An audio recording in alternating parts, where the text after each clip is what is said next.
Hello, I am Dr. Joybrata Nath. Welcome to my YouTube channel. In this video, as you can see, we will discuss about gene expression and how it is regulated in prokaryotic cell. We will also go through some examples to get a brief idea about this hallmark mechanism of the regulation of gene expression, particularly in bacterial cell. So let's start with what is gene. As we know, gene is a segment of genetic material which can be DNA or RNA, as we know, that contains all the coded information or nucleotide sequence required to control a particular character. In case of human, this character can be a height, it can be skin color, or it can be eye color.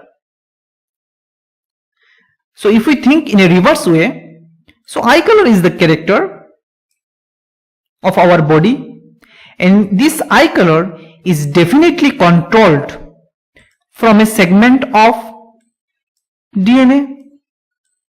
So this respective segment of DNA is called the gene of eye color.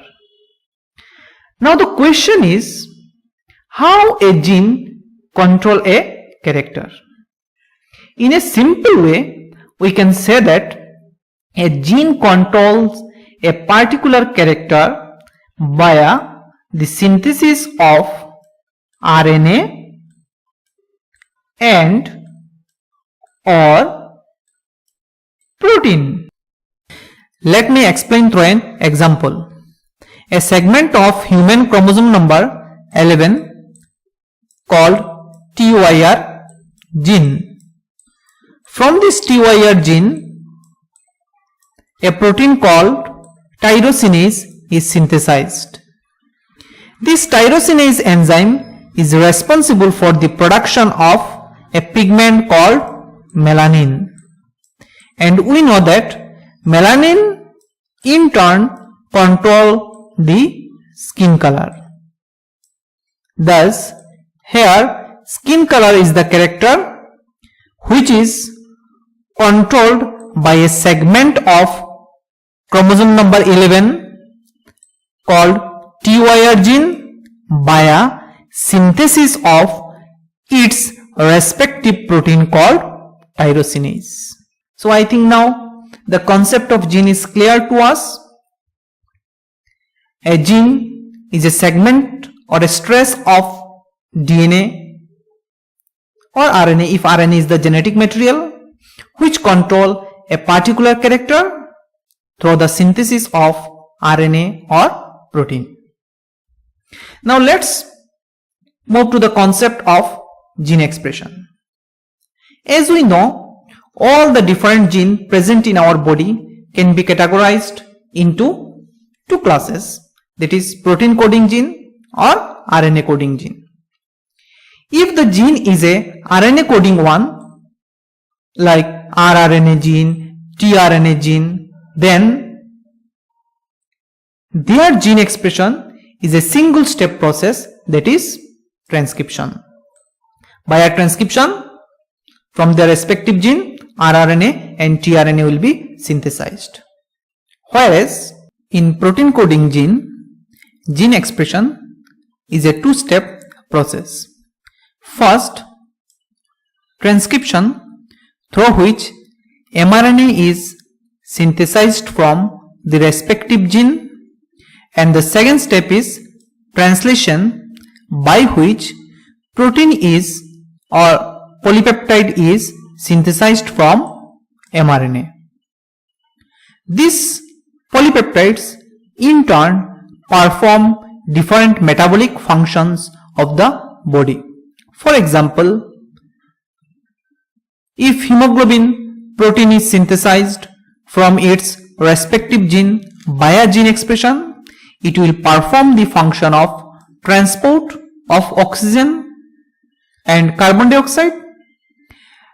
Similarly, if immunoglobulin is synthesized from its respective gene via gene expression, then it will perform the function of defense against the foreign bodies and so on. Now for protein coding gene, another important thing is that during the second step of gene expression, that is translation, rRNA and tRNA are also involved. How rRNA and tRNA perform vital role in the expression of protein coding gene, you may check my another video, that is mechanism of translation or protein synthesis. So in summary, we can say a gene is called expressed when its specific RNA, which can be mRNA, rRNA or tRNA, if it is a RNA coding gene, or protein if it is a protein coding gene is synthesized from it. If RNA and proteins are not synthesized from the gene, then the gene is called silent. Thus, simply we can say gene expression is the process by which ultimate products of a gene, that is RNA or protein, are synthesized from it. Now let's clarify the concept of gene expression and gene regulation. In the figure, we can see from a gene, a protein or basically the polypeptide is synthesized, and this step is called gene expression. Now, there are 4 options or level. The expression of this protein may be very high or low, or it is normal or not at all. This mechanism by which the level of gene expression is controlled is called gene regulation. Now this level of gene expression is basically depends on both internal as well as external factors. For example, let's think about the insulin gene. We know the insulin gene is present in both pancreatic cell as well as in our skin cell, but we also know the insulin is synthesized only in pancreatic cell, whereas insulin is not synthesized in skin cell. It means or indicates that the insulin gene is in silent mode in skin cell. Similarly, if we take a high carbohydrate rich food, the expression of insulin gene will be more in pancreatic cell. It means that the expression of insulin gene is regulated both by external as well as internal factors. But all the genes in our body do not follow this rule. There are also some genes which are always expressed in all cells of an organism, and these genes are called housekeeping genes. For example, GAPDH.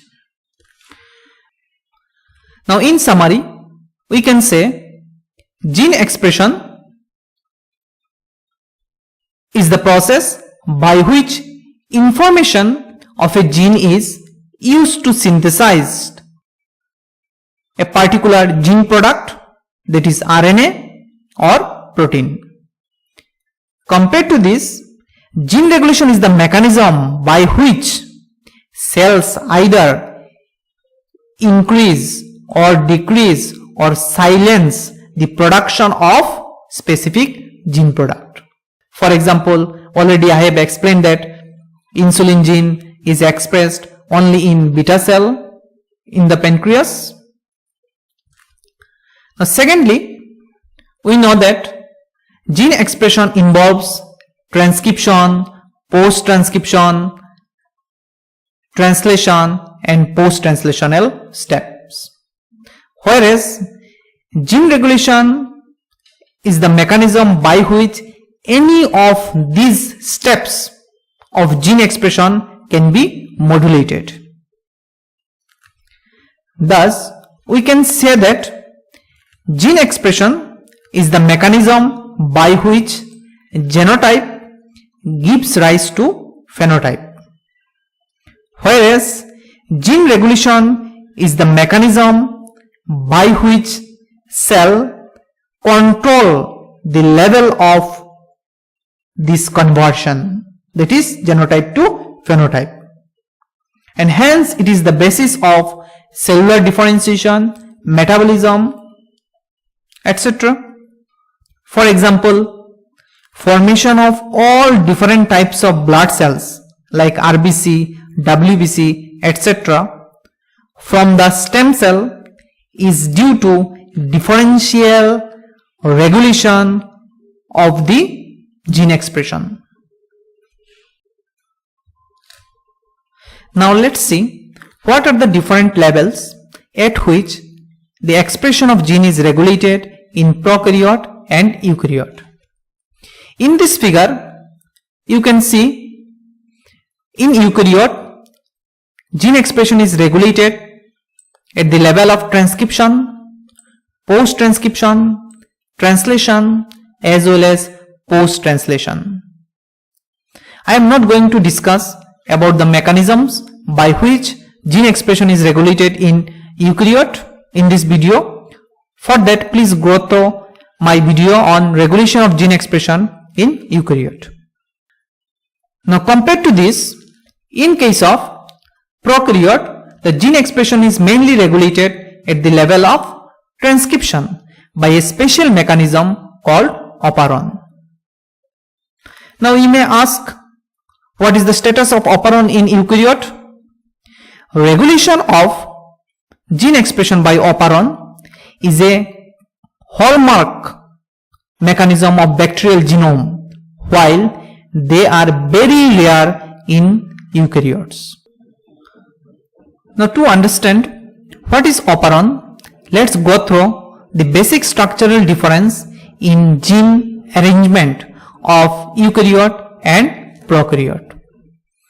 In eukaryote, each gene is an independent one. We can see in the figure each structural gene, for example this S1 has its own promoter as well as a terminator region in the downstream region.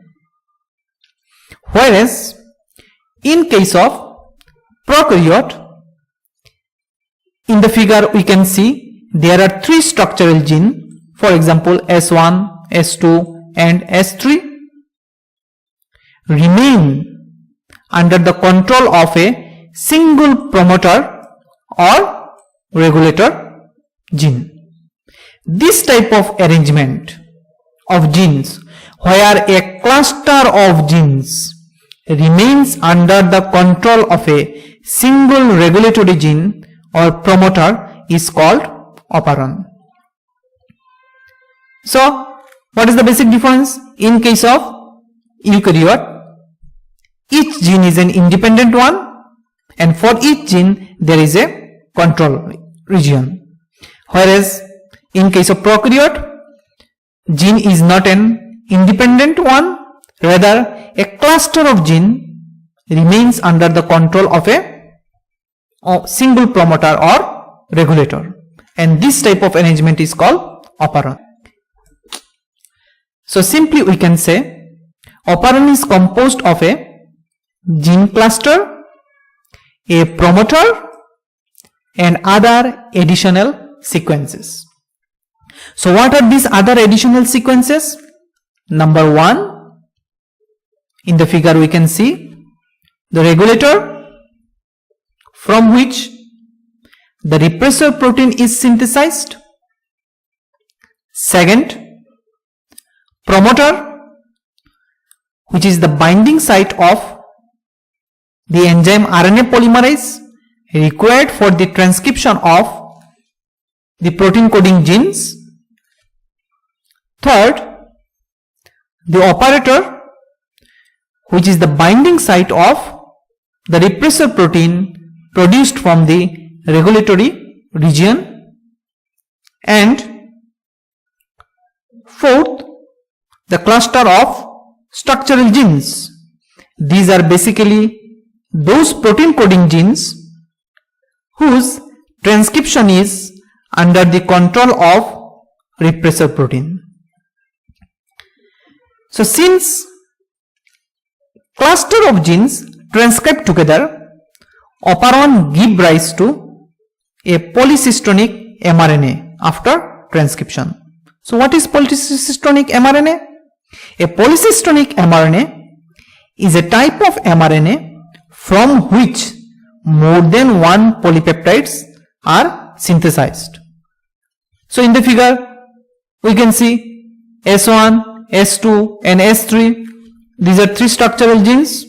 So these three structural genes will transcribe together to produce a single mRNA, and from this mRNA three proteins will be synthesized. Since more than one proteins are synthesized from this mRNA, it is called a polycystonic mRNA. Now in summary we can say, in eukaryote each gene is an independent one. I am repeating again, each gene is an independent one in case of eukaryote. That is, each gene has its own promoter, while in prokaryote we can see the operon where genes are arranged as a cluster and they remain under the control of a single promoter. Though the operon is the hallmark of prokaryotic genome, as I have already discussed, it is also reported in eukaryotes like nematode and fruit fly.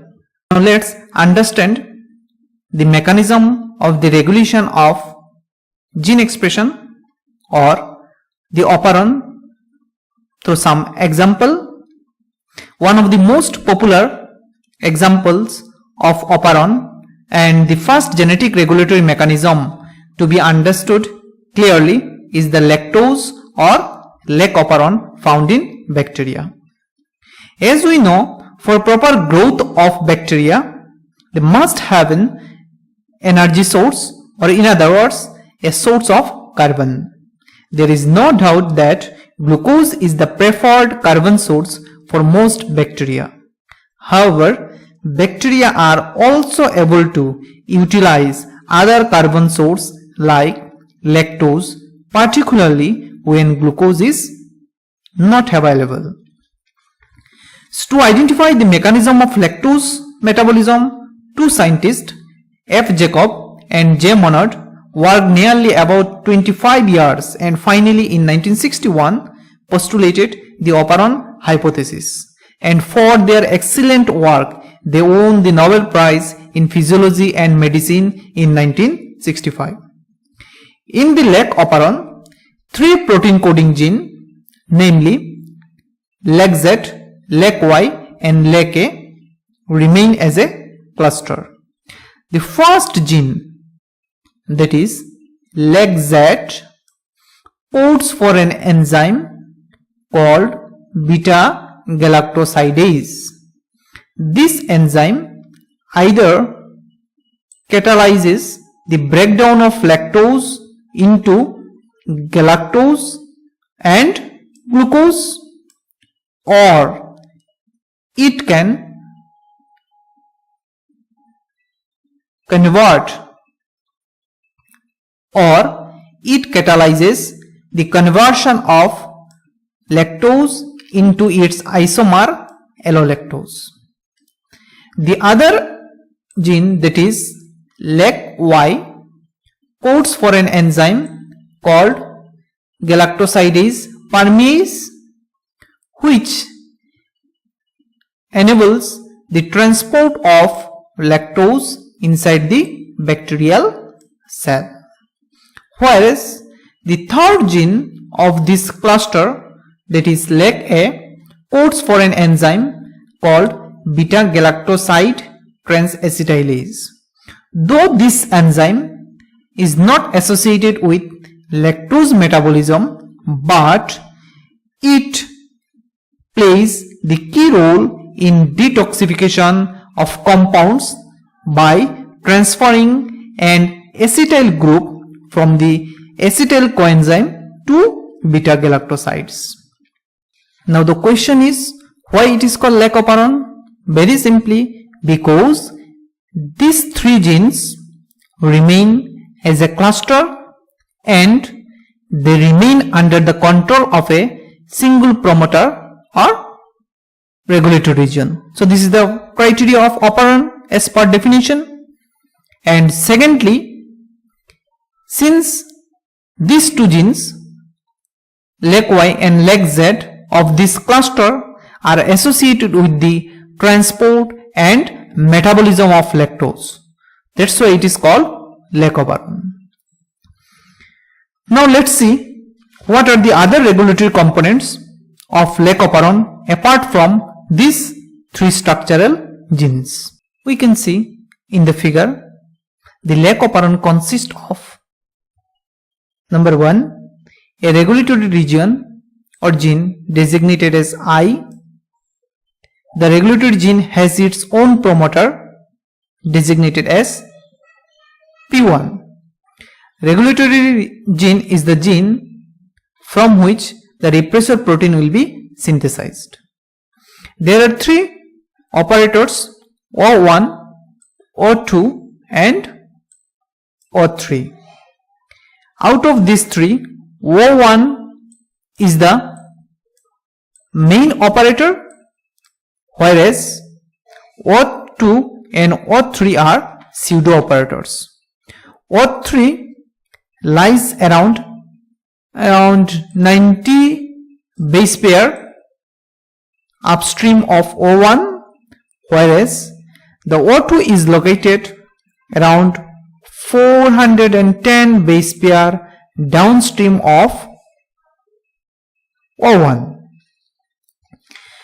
There are three protein coding genes, that is Z, Y and A. These three protein coding genes or structural genes, LAC-Z, LAC-Y and LAC-A, are associated with lactose metabolism, as I have already discussed just a while ago. There is a promoter P, which is the binding site of RNA polymerase necessary for the transcription of these three downstream genes, that is Z, Y and A. This is the basic structural arrangement of LAC operon. Now let's discuss how transcription of this structural gene is regulated. First, let's check when lactose is not available to the bacteria. Here, due to binding of RNA-P to the P1, which is the promoter site of regulator gene, transcription takes place and mRNA is synthesized from this regulatory gene, which is subsequently translated to synthesize repressor protein.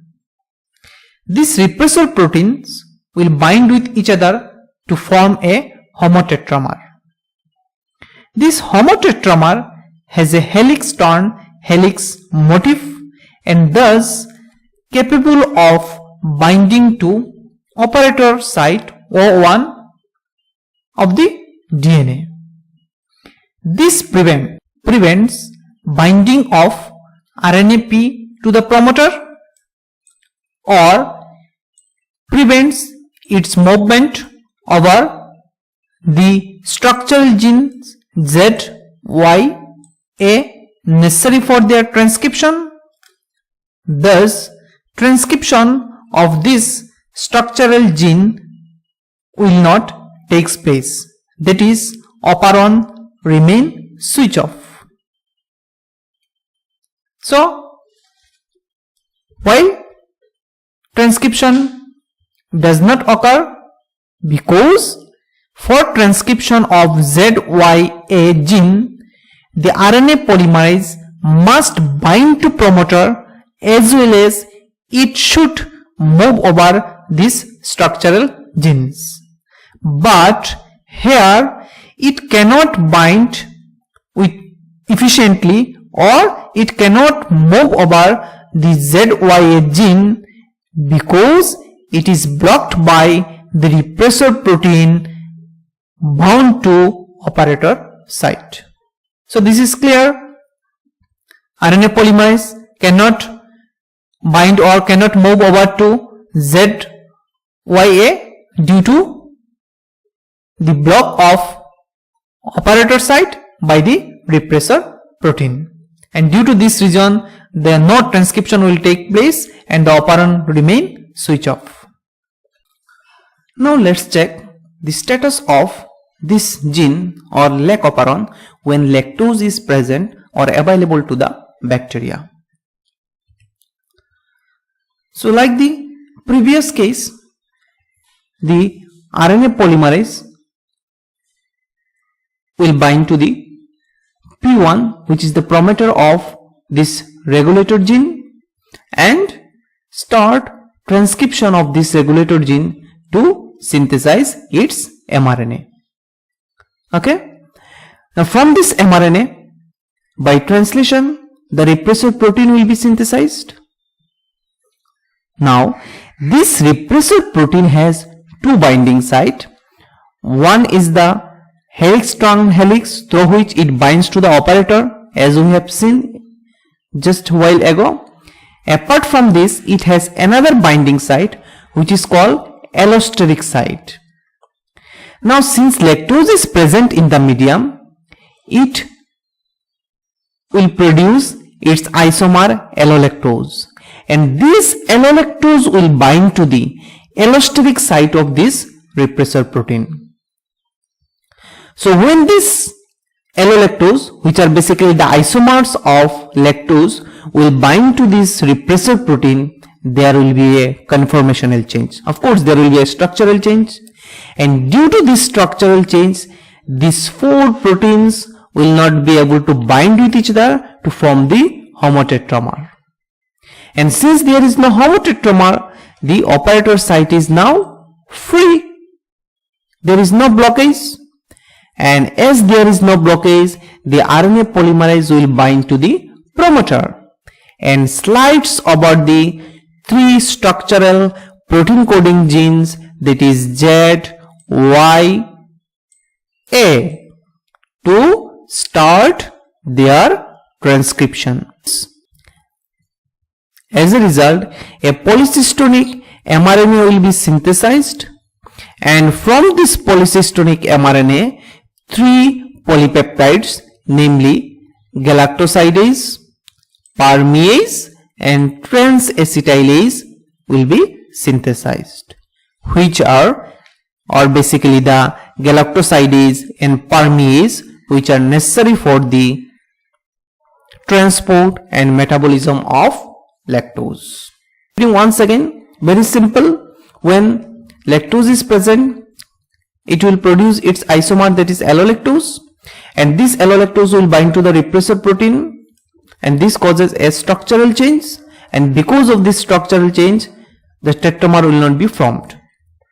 And since there is no tetramer, the operator site is free, the RNA polymerase will bind to the promoter and it will start the transcription of these three structural genes, which results in the production of a polycystonic mRNA, and from this polycystonic mRNA, the three enzymes will be synthesized. So here the transcription takes place. It means the operon is switched on.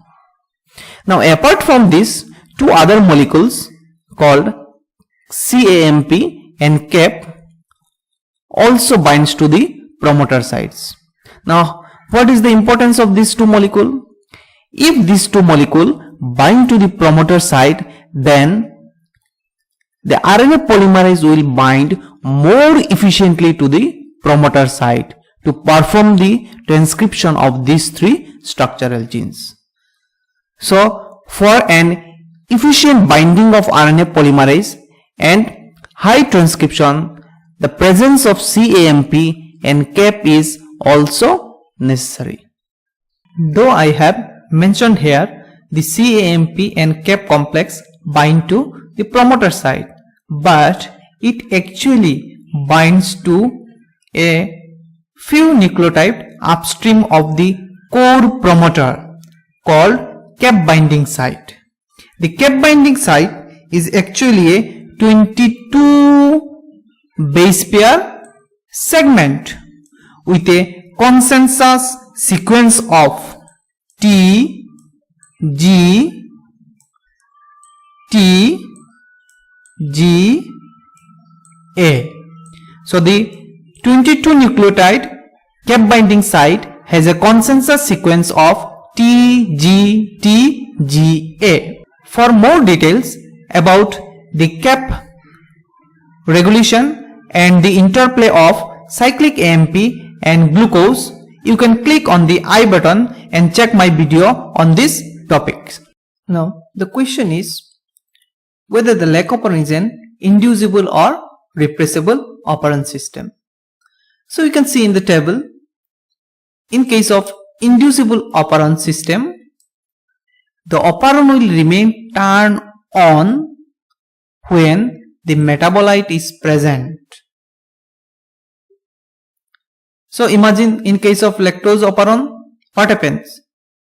Lactose is the metabolite, and when lactose present, the operon remain turned on. So as per definition, the lactose operon or lac operon is an inducible operon system, because I am repeating, the metabolite lactose when present, the operon remain turned on. Now what is the repressible operant system? In case of repressible operant system, just the opposite of inducible, when the metabolite is present, the operon will remain turned off. So the example of the repressible operant system is tryptophan operon. As in case of tryptophan operon, the operon will remain turned off when the metabolite, that is tryptophan, is present. For more details, click on the I button and go through my video on tryptophan operon system. So in case of lactose operon or lac operon, the main metabolite is the allolactose or lactose, because the lactose will ultimately produces allolactose, as allolactose is an isomer of lactose. Apart from this, another metabolite which is called IPTG, occasionally used in laboratory experiment. IPTG is actually an analog of allolactose, and it can bind to this repressor protein and prevent its binding to operator and keeps the operant system switch on. But since this IPTG is not an substrate or target of beta galactosidase, so IPTG will not be breakdown and it will always remains in the medium, and it keeps the operant system turned on always. And this type of metabolite which keeps the operant system turned on while itself is not a metabolite or target of this operant system or the genes of this operant system is called gratuitous inducer. Now again, the operant systems can be classified into positive and negative control system. In case of positive control system, or the operon is called positive control system, when the operon will remain turned on.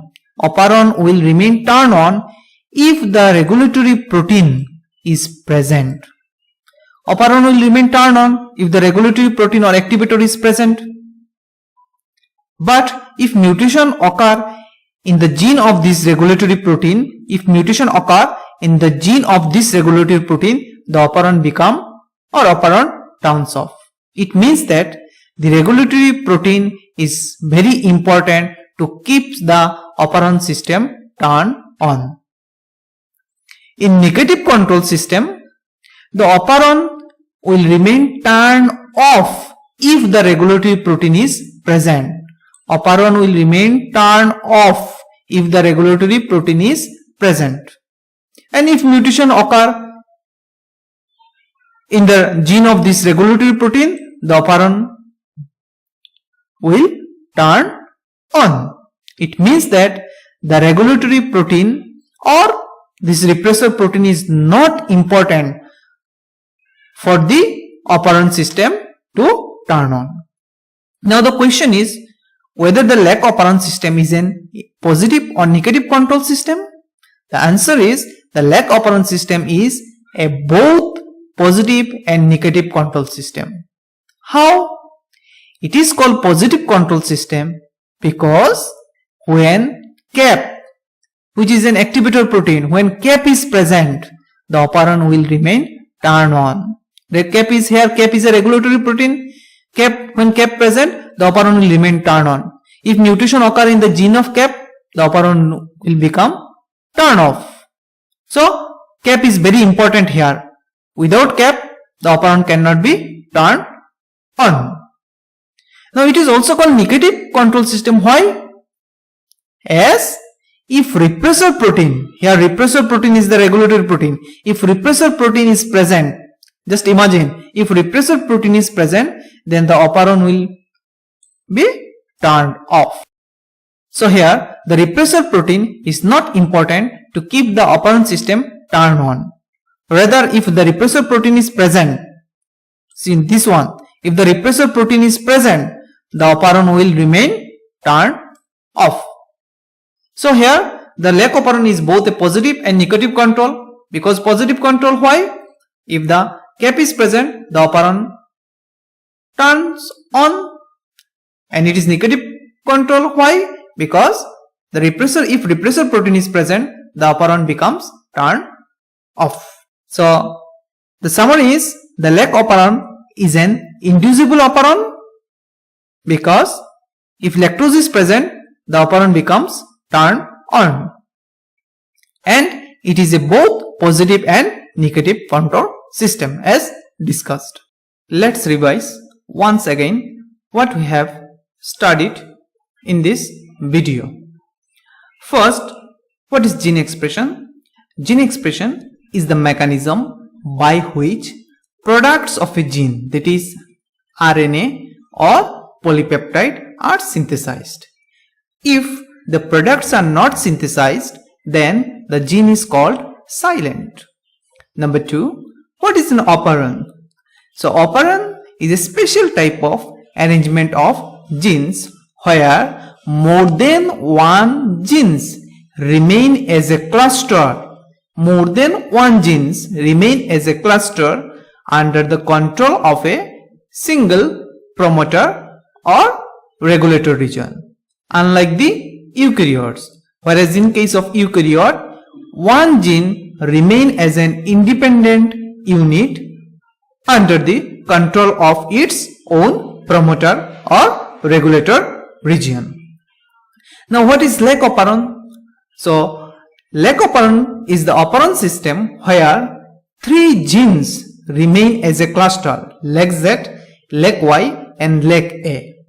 And since the products of these genes are associated with the transport and metabolism of lactose, that's why it is called lac operon. Now when the operon will turn off and on, as I have already explained, the operon will remain turned on when lactose is present, as here lactose acts as an inducer, and it will remain turned off when lactose is absent. Now why this occurs? Just imagine or think in a reverse way. If lactose is present, then the bacteria need to break it and utilize the lactose. And for utilization of lactose, it needs enzyme like beta-galactosidase, permease. And for this enzyme, bacteria must perform the transcription of their genes. and to perform the transcription, it must keep its operon turns on.